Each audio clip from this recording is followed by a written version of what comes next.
ચાલો એક કલ્પના કરીએ કે આપણું જીવન એક સોનેરી ટ્રેનની યાત્રા છે.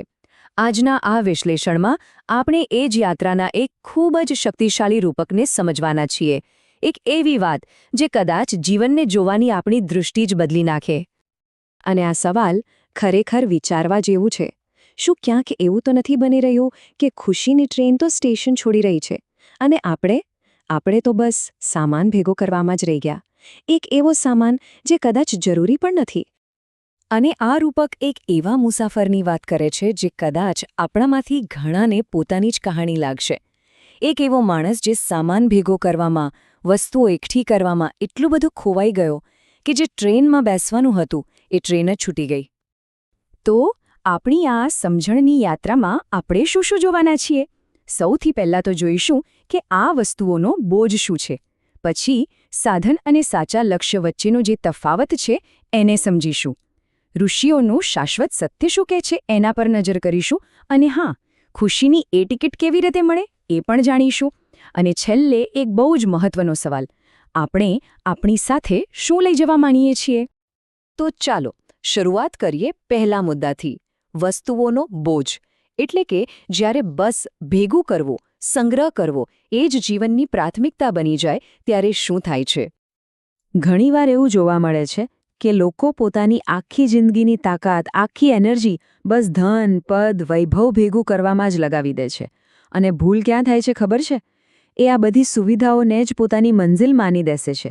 એ ભૂલી જ જાય છે કે આ તો ફક્ત રસ્તામાં કામ આવતી વસ્તુઓ છે, પહોંચવાનું સ્થળ નહીં. આ બિલકુલ એવું છે જાણે કોઈ રણમાં મૃગજળ પાછળ દોડી રહ્યું હોય. દૂરથી પાણી દેખાય, લાગે કે બસ હવે તરસ छिपाઈ જશે, પણ નજીક જાઓ તો ખબર પડે કે એ તો ફક્ત એક ભ્રમ હતો. ભૌતિક વસ્તુઓ પાછળની દોડ પણ કંઈક આવી જ છે. એ આપણી સાચી આંતરિક તરસને ક્યારેય શાંત કરી શકતી નથી. તો સવાલ એ છે કે આ ભ્રમ અને વાસ્તવિકતા વચ્ચેનો ભેદ કેવી રીતે પારખવો? એના માટે આપણે બે બહુ જ મહત્વના શબ્દો સમજવા પડશે: સાધન અને સાધ્ય. ચલો આને જરા ઊંડાણથી સમજીએ. ખૂબ જ સરળ શબ્દોમાં કહીએ તો સાધન એટલે એ બધી વસ્તુઓ જે આપણને યાત્રામાં મદદ કરે છે, સુવિધાઓ. અને સાધ્ય એટલે આપણી મંઝિલ, આપણું અંતિમ લક્ષ્ય. અને જીવનની સૌથી મોટી ગડબડ ત્યારે થાય છે જ્યારે આપણે સાધનને જ સાધ્ય સમજી લઈએ છીએ. તો ચાલો આને જરા વધુ સ્પષ્ટ રીતે જોઈએ. એક બાજુ છે આપણો સામાન, એટલે કે રોટલી, કપડાં, પૈસા, પદ જેવી ભૌતિક વસ્તુઓ. આ બધી વસ્તુઓ શરીર ટકાવી રાખવા માટે જરૂરી છે, પણ એ બધી અહીં જ રહી જવાની છે. અને બીજી બાજુ છે આપણી સાચી યાત્રા, આપણું સાચું લક્ષ્ય, જે છે આંતરિક શાંતિ, એક ઉમદા વ્યક્તિત્વ અને આત્મસાક્ષાત્કાર. આ જ તો આત્માની ખરી મંઝિલ છે. તો પછી સવાલ એ થાય કે સાચા સાધન કયા છે? એવો કયો સામાન છે જે આપણી સાથે કાયમ રહે છે? જુઓ, એ છે સંયમ, સેવા, વિચારશીલતા અને સત્કર્મ. આ એવા દિવ્ય ગુણો છે જે ભૌતિક નથી, પણ આ જ આપણી સાચી સંપત્તિ છે. આ એવો ખજાનો છે જે આત્મા સાથે જાય છે. હવે આપણે એક એવા શાશ્વત સત્યની વાત કરીએ જે ઋષિમુનિઓ સદીઓથી કહેતા આવ્યા છે. આ જ્ઞાન જીવન દેવતા કી સાધના જેવા મહાન ગ્રંથોમાંથી આપણને મળે છે. અને એ આજે પણ એટલું જ સાચું છે. જુઓ, આ જે ભૂલ આપણે આજે કરી રહ્યા છીએ, એટલે કે સુવિધાઓ પાછળ ભાગવાની, એ કોઈ નવી વાત નથી. પ્રાચીન જ્ઞાન આપણને આ માનવ સહેજ ભૂલ પર એક ખૂબ જ શક્તિશાળી દૃષ્ટિકોણ આપે છે.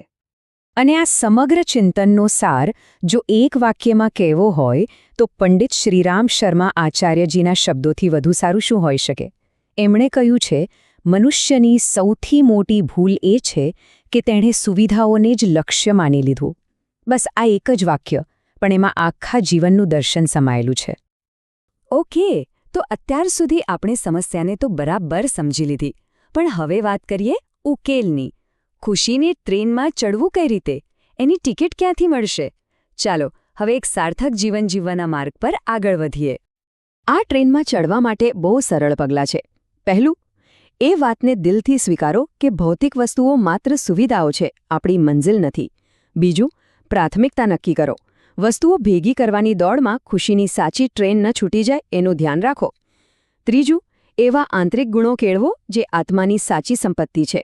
અને ચોથું, એક પાક્કો સંકલ્પ કરો કે વસ્તુઓ ભેગી કરવા કરતાં પોતાની જાતને વધુ સારી બનાવવી એ વધુ મહત્વનું છે. અને હવે આપણી આ યાત્રાના અંતિમ પડાવ પર અંતિમ પસંદગી, એક એવો સવાલ જે દરેક વ્યક્તિએ પોતાની જાતને પૂછવાનો છે. અને એક વાત યાદ રાખવા જેવી છે, આ કોઈ ભારે ભરખમ કામ નથી. આ તો બસ બિનજરૂરી બોજને ઉતારીને હળવા થવાની વાત છે. અને આમ કરવું એ જ તો આત્માનો સાચો સ્વભાવ છે, શાશ્વત આનંદ તરફ યાત્રા કરવી. તો આ ચિંતનને અંતે બસ એક જ સવાલ બાકી રહે છે. આજે, અત્યારે જ એવો કયો સામાન છે જેને પાછળ છોડી શકાય છે? એ કોઈ વસ્તુ હોઈ શકે, કોઈ જૂનો વિચાર હોઈ શકે કે કોઈ ખોટી આદત, જેને છોડીને જીવનની એ સોનેરી ટ્રેનમાં હળવાશથી બેસી શકાય. આનો જવાબ દરેકની અંદર જ છુપાયેલો છે.